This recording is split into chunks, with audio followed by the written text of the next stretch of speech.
Hi there, this is Life Prep here. As I've been traveling around and I'm in my car,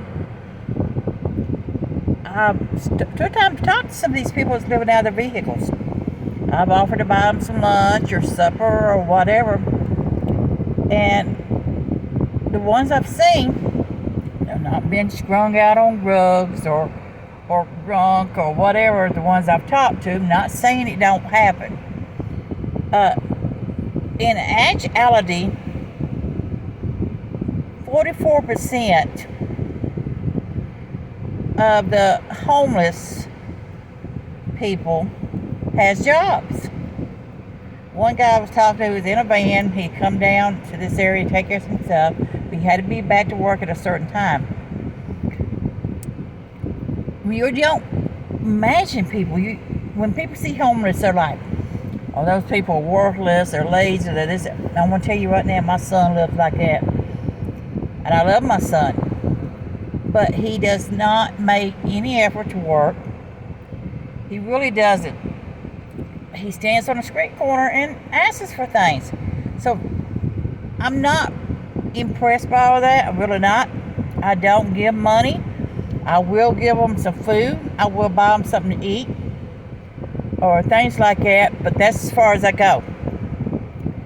But the ones I talk to that's living out of their vehicles, as a general rule, none of them is asking for really what's the handouts. There is what you see is this.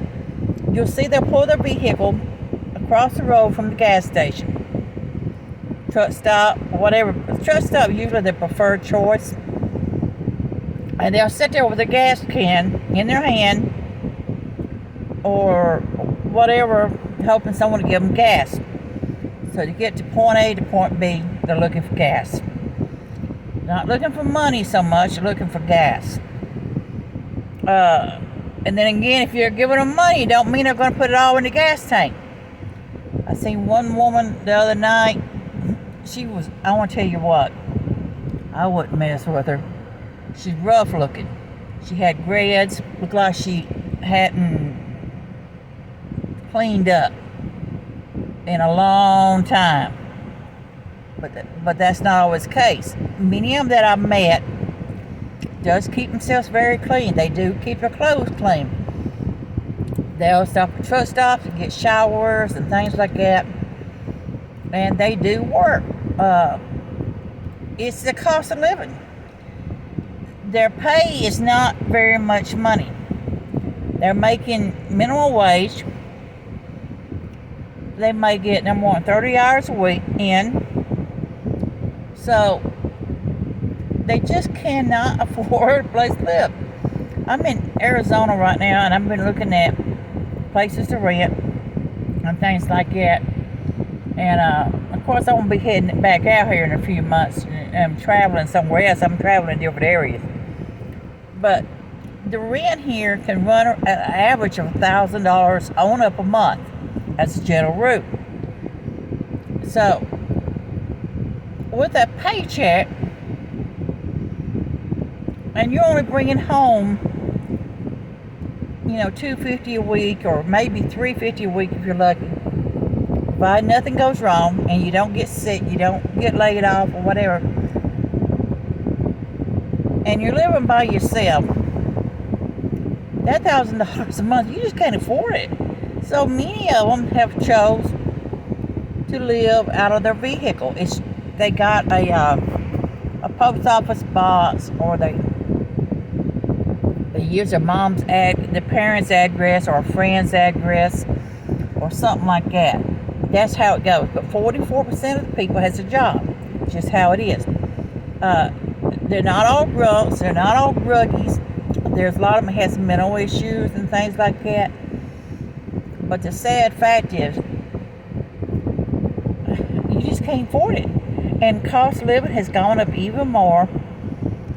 So I have noticed, though, that these ones that are living in their cars or their trucks or their vans, as a general rule, has a set area they stay in.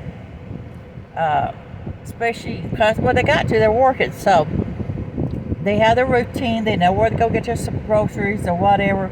But they're in that area, but they're living like this. So they park in different areas to sleep for the night or whatever. But it's a sad, cold, hard fact that they are not making enough money to be able to afford a place to live. And if they do get on the list, and I talked to one guy who was a vet, and he's trying to get a place to live through the program, because he's a vet, there's a place that will put him up for 45 days in a hotel room and things like that. And you look at him like, God, he was a vet? Man, he looks rough around the edges. This guy lives in a car with this cat. So, it's something to think about. You got to realize 44% of the people that are homeless has jobs and they cannot afford to pay rent for a place. And a lot of them won't tell you they're homeless. They're not going to let you know they are, especially women. So it's cold hard fact. With the cost of living and society the way it is, it's just cheaper for them to live out of their vehicle. And that's why you see so many of them with vans. That's why you see some of them with campers. That's why you see them with trucks with the campers on them.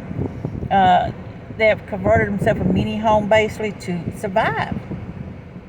So it's something to think about. I mean, I wish I could afford a van right now. Right now, I'm doing okay. I'm surviving. I'm enjoying my sights. I'm enjoying my traveling. But wherever I decide to set roots down at, I've got to be able to afford to live there. Just cold, hard facts. So this life prepper here saying is, look at the research. 44% of the homeless are working. So not all of them are bums. Not all of them are standing on the street corners begging for money. There is those that actually does work, and they don't want people to really know they're homeless.